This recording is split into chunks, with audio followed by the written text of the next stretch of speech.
গহপুৰৰ বিভিন্ন অঞ্চল বানৰ বিভীষিকাত বুৰ গৈছে বানাক্ৰান্ত ৰাইজ।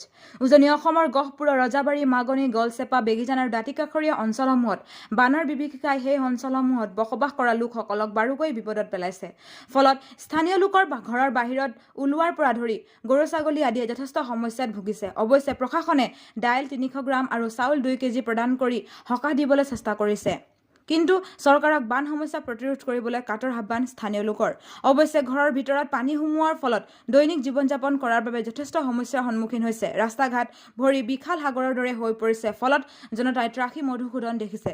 হেমন্ত ঘিমিৰেৰ সহযোগত তপন গৌতমৰ ৰিপৰ্ট, PPN ডিজিটেল। এই মুহূৰ্তত আমি উপস্থিত আছো গহপুৰ অঞ্চলৰ গলচেপা মাগনিত, আৰু আমি ইয়াত দেখিবলৈ পাইছো বানৰ যি বিভীষিকা, বানত ত্ৰাহিত গয়া ৰাইজ আমি দেখিবলৈ পাইছো।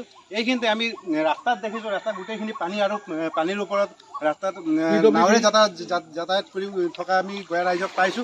আমি গয়া ৰাইজৰ পৰা তেওঁলোকৰ মন্তব্য জানিব বিচাৰিম। তেওঁলোকে কি ক'ব এই ক্ষেত্ৰত, তেওঁলোকে প্ৰশাসনৰ ফালৰ পৰা কিবা সুবিধা পাইছে, চৰকাৰ প্ৰশাসনে তেওঁলোকক কেনেদৰে চাইছে, বা তেওঁলোকে চৰকাৰক কি ধৰণে আহ্বান জনাব বিচাৰে, এই বান সমস্যাক লৈ তেওঁলোক কিমান সজাগ? এতিয়া চৰকাৰ আমাৰ স্থানীয় বিধায়ক আহি আমাৰ এই কি অৱস্থা ৰাইজৰ এইটো চাবহি লাগে। কিন্তু আমাৰ আজি 5 বছৰ হ'বলৈ 10 বছৰ হৈ গ'ল। 10 বছৰৰ ভিতৰত আমি আমাৰ স্থানীয় বিধায়ককতো আমি ইয়াত এই বাৰিষা সময়ত আমি দেখি পোৱা নাই, আৰু প্ৰশাসনৰ পিনৰ পৰাও আমাক ইমান সহায় নজনায়। আমি আজিলৈকে আমি প্ৰশাসনো আমি দেখা নাই। আমাৰ ঘৰ ইয়াৰ পৰা প্ৰায় আৰু 2 কিলোমিটাৰ আঁতৰত আছে। প্ৰায় আমাৰ ঘৰত যাবলৈ হ'লে আপোনাৰ নাৱত যাব লাগিব। গতিকে আমি যিখিনি মানুহ আজি আমাৰ জন্ম নোহোৱাৰ আগত আমাৰ ককা দেউতাক, আমাৰ ককাহঁত আহি মাটি ভাঙি বহিছিলে 50 চনত। 50 চনৰ পৰা আমাৰ এই অৱস্থাই। ৰাস্তাটো আমাৰ যদি আমাৰ ভালকৈ যদি আমাৰ ৰাস্তাটো বনাই যাওঁ, অহা যোৱা কৰা ৰাস্তাটো যদি আমাৰ পানী হ'বই, বাৰু পানী আমি নকওঁ পানী নাহিব আহে বুলি, পানী অহা জেগা পানী হোৱা জেগা পানী হ'বই।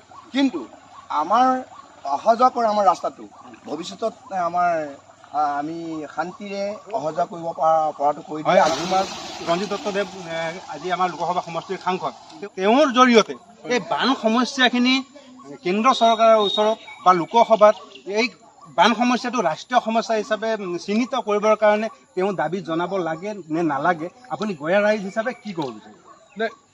বানপানীটো হয়ে বাৰু, এইবাৰ বেছি হৈছে। এইবাৰ 2 দিনমানতে বানপানী ইমান ডাঙৰ হৈছে, কোনো এটা ক'ব নোৱাৰি বাৰু।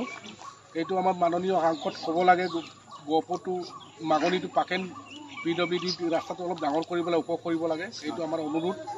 নতুনকৈ সাংসদ বহিছে তেখেতে, এইটো ব্ৰহ্মপুত্ৰৰ পৰা আহিছে, ডেফিনেটলি এইটো বেটা দিব লাগে, আমাৰ কাৰণে সুবিধা হয়। অঞ্চলত আমি এই বানৰ যি পৰিৱেশ আমি আপোনালোকক প্ৰত্যক্ষত দেখুওৱাৰ চেষ্টা কৰিলোঁ। আমি পৰৱৰ্তী সময়ত আমাৰ ইয়াৰ পৰিৱেশ আমি নিশ্চয় আপোনালোকক দেখুৱাই যাম।